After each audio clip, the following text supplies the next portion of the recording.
brothers all went off and joined the military. Yeah, you bet. That was their path. The oldest brother, Don Reed, was career military.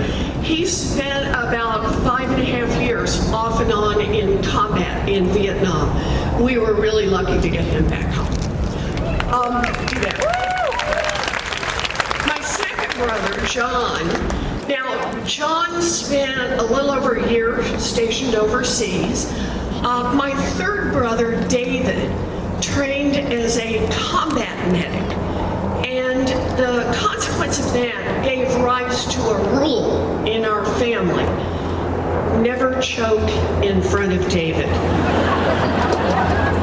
To this day, that man carries a sharpened pocket knife and is convinced he could do an emergency tracheotomy.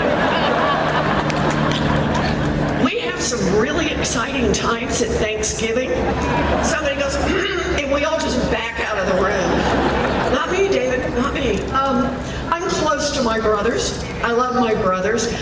They're all retired now. They live back in Oklahoma, close to each other. They are, to this day, referred to as the boys, to distinguish them from the surprise. But when we were growing up, our daddy had a lot of different jobs. He sold carpet, he sold paint, he sold fencing, he sold hardware. And when I was in middle school, the boys were all gone by then. So it was just my mom and my daddy and me. And my daddy had a massive heart attack. Now, for a while, we thought we were going to lose him. Neighbors came by, folks from church, brought a covered dish. But Daddy pulled through. He just couldn't work for a long, long time. And even now, I can remember the day that we lost our family station wagon. I can remember how my mama used to tuck me in bed at night. She'd always smile, and she'd pull the blankets up, and she'd kiss me on the forehead, and then I knew what was coming.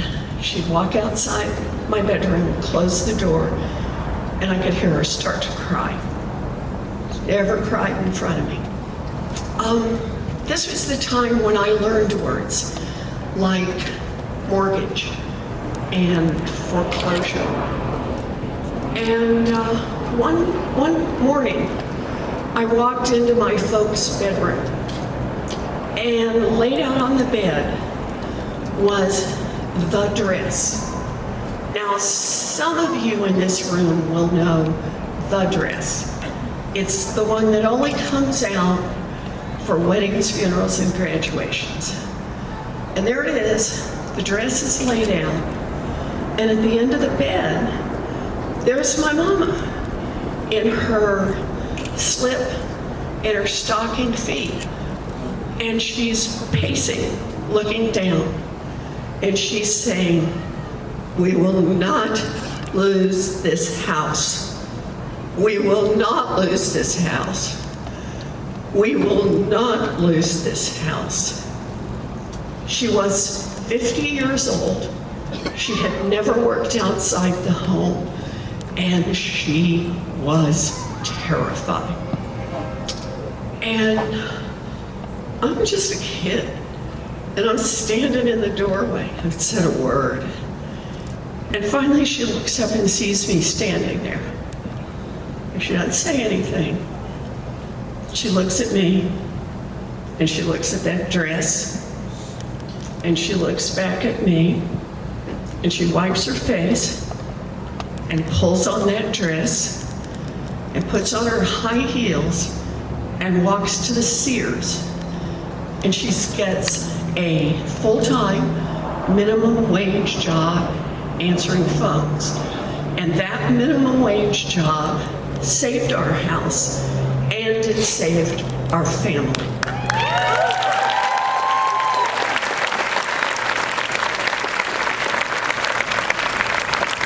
You want to know who I am? There is is the story. That's it. Because my mama taught me that no matter how hard it is, no matter how scared you are, when it comes down to it, you reach down deep, you find what you have to find, you pull it out, and you take care of the people you love.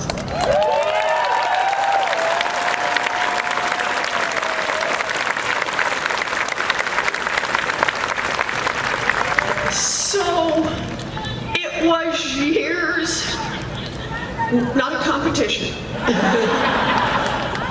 There's lots of love to go around here tonight, so we're gonna do this. It's true. So here's the thing. For many, many years, I always held that in my heart. That is the lesson my mama taught me. And then I came to understand it is what millions of people do in this country every single day. No matter how hard it looks, and no matter how scared they may be, they reach down deep, they find what they have to find, they pull it up, and they take care of themselves and the people they love. That's what we do. We do. But it was only years after that I came to understand that very same story about standing there in my mother's bedroom is also a story about government. And here's why. When I was a girl, a full-time minimum wage job in America would support a family of 3.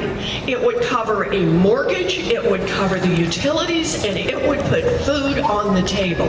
Today, a full-time minimum wage job in America will not keep a mama and a baby out of poverty. That is wrong, and that is why I am in this.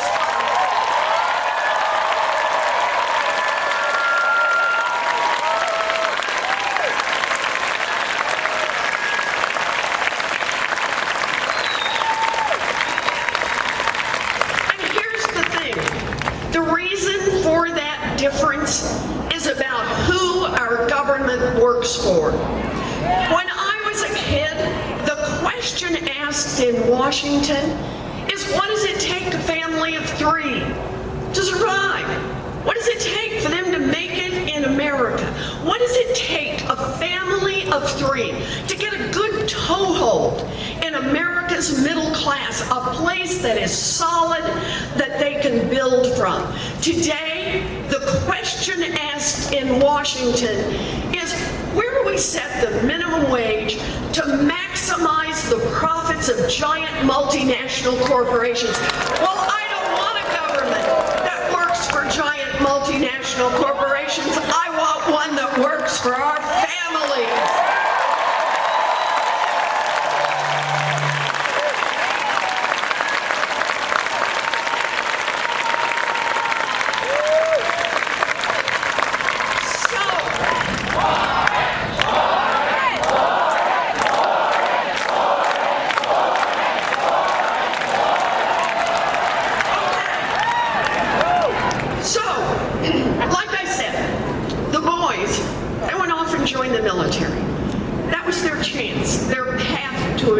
Middle class. Not college, there it was for them. But me, I had a different dream. I have known what I wanted to be since 2nd grade. Now, I know some of you laugh. You didn't decide until like, what, 4th grade?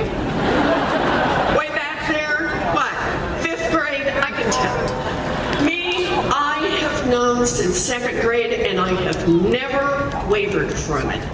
I wanted to be a public school teacher. Can we hear it?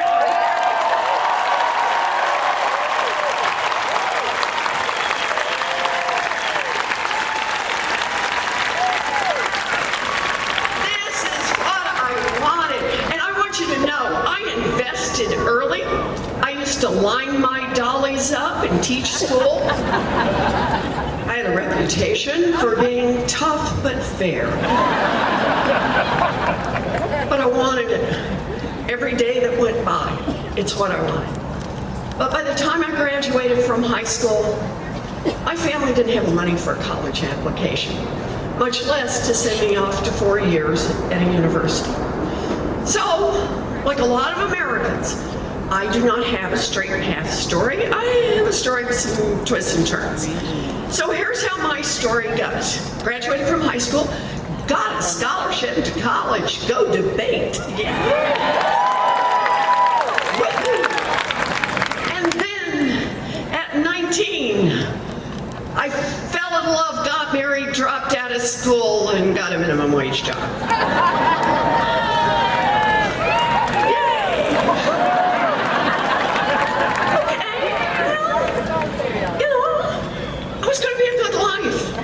What I chose, but it wasn't a dream. And so we're living down in Texas, and then I found a commuter college 45 minutes away from where we were living. Cost $50 a semester. And for a price I could pay for on a part-time waitressing job, I finished my 4-year diploma. I became a special needs teacher. I have lived my dream job.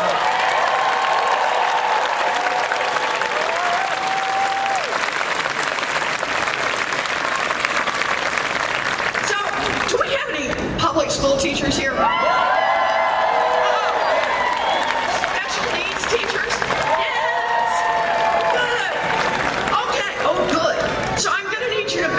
On this. This is not a job, this is a call. That's what it's like for school teachers. And to this day, I can remember my first group of students. I had 4 to 6-year-olds. I still remember their faces. I remember the things we worked on. I remember the successes and the non-successes. I love those babies. And the truth is, I'd probably still be doing that work today, but the story has another twist. By the end of my first year in teaching, I was visibly pregnant. Uh-oh, somebody said. Oh, the nickel's about to drop. The principal did what principals did in those days, wished me luck, and hired someone else for the job. So there I am. Got a new baby, can't get a job. What am I going to do? So I'm going to do something. By this time we've moved to New Jersey. And I decided I'll go to law school.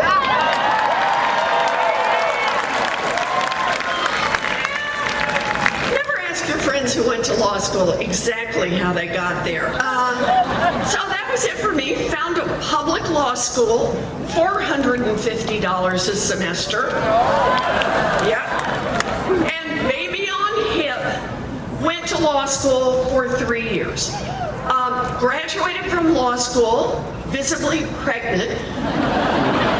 You will discover a pattern to these stories. That was, by the way, Alex, who had the good grace to wait to be born until after graduation. Thank you, son.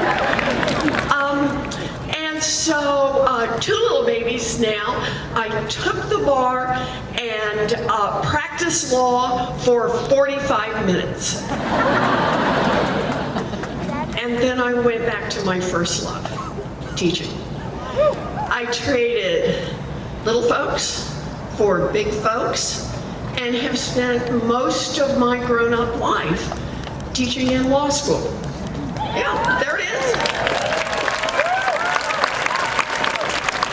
Now, there are a few other twists and turns in this story.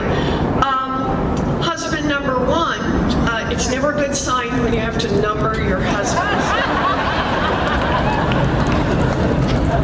Left, but I found husband number 2, that's Bruce, and I still got him, so that part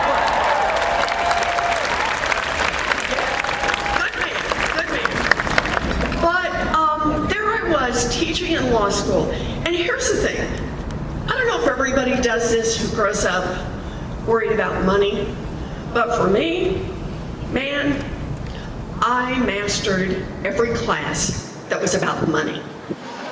If it was about money, I learned about it and then I taught it. So, contract law, commercial law, secure transactions, payment system. Whoa, somebody's applauding for secure transactions? Oh my gosh, we have a really nerd group here tonight.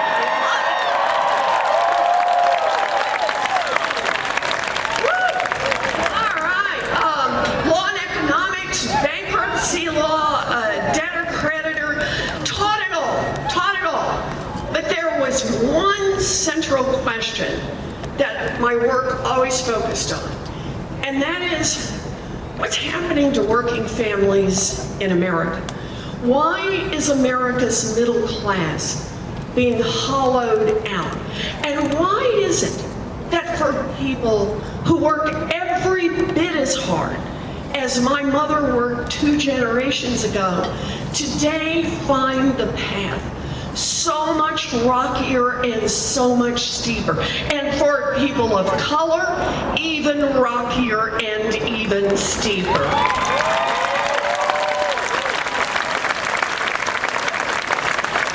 Why? And the answer is the same as the answer on minimum wage. It's about who government works for. Think of it this way. We have a government that works fabulously for giant drug companies, just not for people trying to get a prescription filled. We have a government that is there, works great for people who want to invest in private prisons and private detention centers. Yeah, just not for the people whose lives are destroyed and whose communities are torn apart.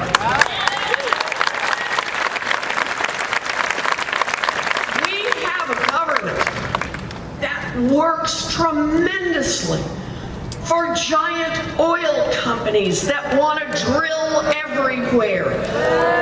Just not for the rest of us who see climate change bearing down upon us.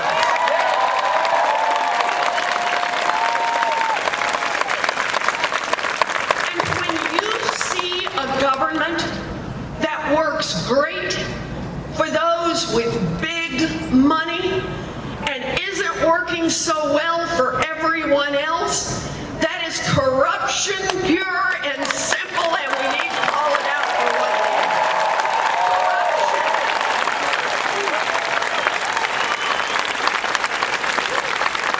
Corruption. And believe this, whatever issue brought you here today, whether it's healthcare or immigration or gun safety or climate, if there is a decision to be made in Washington, it has been influenced by money. It has been nudged by money. It has been shaped by money. It has been affected by money. That is corruption, and that's why I'm in this fight.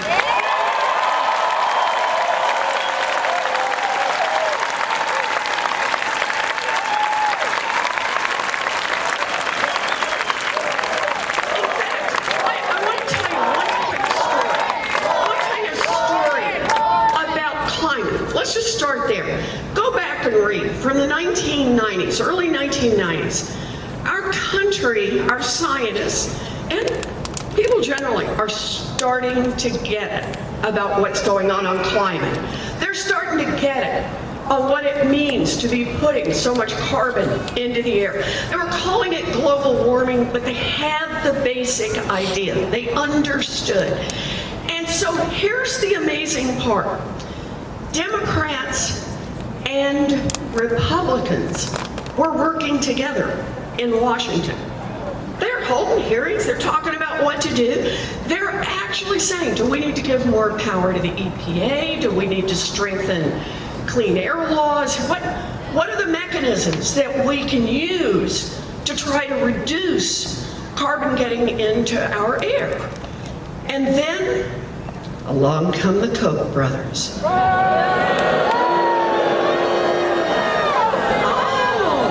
I see you've heard of the Koch brothers. Yes, and the big oil companies and the giant polluters. And they get together and in effect say, whoa, if Congress gets serious about this climate thing, that's going to cost us money. That's going to bite into our bottom line. So they've got an investment decision to make. They could decide, you know what, we're done with fossil fuels. We're moving to the clean, no, they don't do that. They could decide, we're going to invest in how you clean carbon out of the water, they don't do that. They make an investment decision. They decide to invest in politicians. They decide to invest in Washington. So it's campaign contributions. Oh, you bet it is. But so much more. It's about lobbyists and PR firms and think tanks, right? Oh, and one of my favorites, the bought and paid for experts. The climate deniers, right? The ones who say, oh, but the dinosaurs loved it, you know. Ask yourself, why did those guys get such a big platform? It's not because the oil industry, the Koch brothers, didn't understand the science. No, it's because the climate deniers, oh, they served a very important function. They built an umbrella over the politicians. So politicians could hide under it and continue to take money from big oil, big polluters, the Koch brothers, and say, oh gee, I don't know about the science. You want to understand the climate crisis we face today? It's 25 years of corruption in Washington that brought us.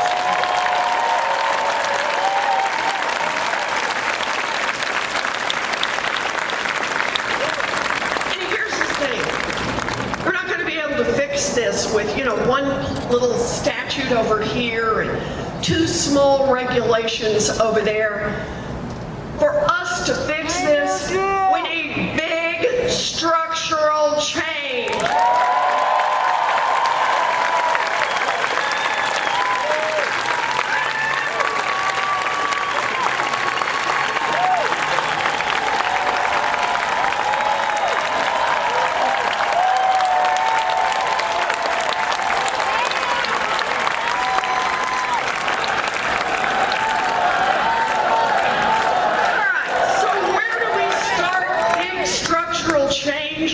Let's attack the corruption head on. Enough playing defense on this. I am ready to go on offense. And I got a plan for that. Okay, so here's the good news. I have the biggest anti-corruption plan since Watergate. That's good. Here's the bad news. We need the biggest anti-corruption plan since Watergate. So you wouldn't be surprised, because money makes itself felt in so many ways. There are a lot of pieces to this plan. Really, there's a lot there. So what I want to do is just give you a couple of some highlights, sample here. And here's the first one. End lobbying as we know it.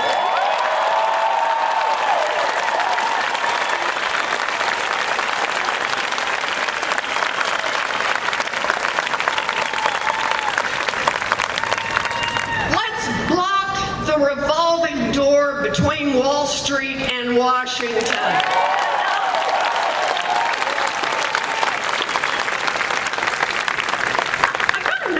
For you. You might never have thought about it, but I just want you to hear it because it's in this plan.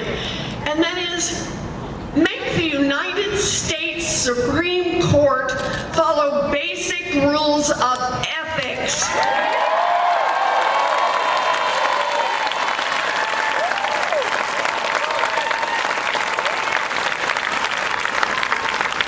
So, I could do these all night long. I really could. It's a whole thing. But let me just give you one more that would really root out some corruption. You ready? Okay, so here it is. Everyone who wants to run for federal office has to put their tax returns on.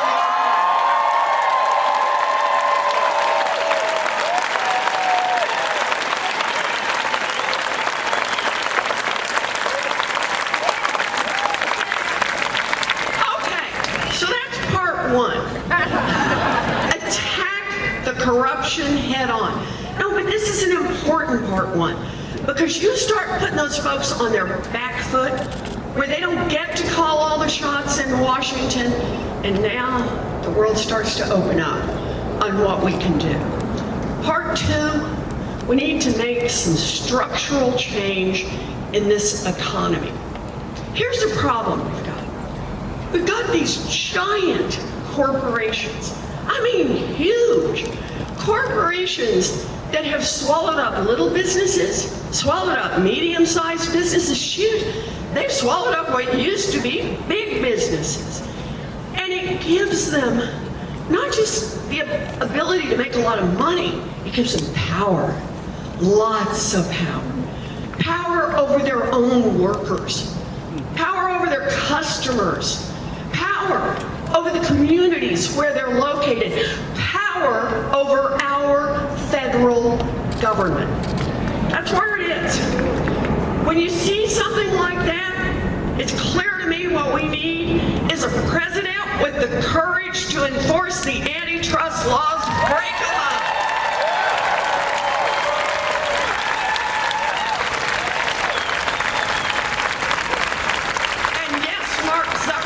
I'm looking at you.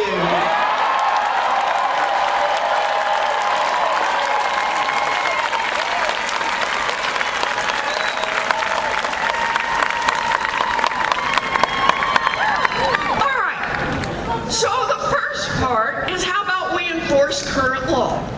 But that's not structural change. It's important. It's important. It hasn't been done for a long time. But what I want is some structural change. When you see this much power in the hands of corporate America, you've got to think about how you get some balance in the system. It's not just always the government. How do you get real balance in the system? The answer is we need more power in the hands of workers, make it easier to join a union, and give unions more power when they negotiate.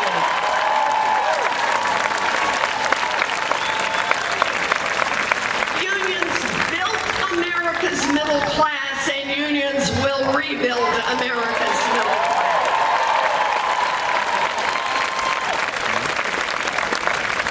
So that's one way, and one critical way we can make structural change in this economy. Here's a second. It is time for a wealth tax.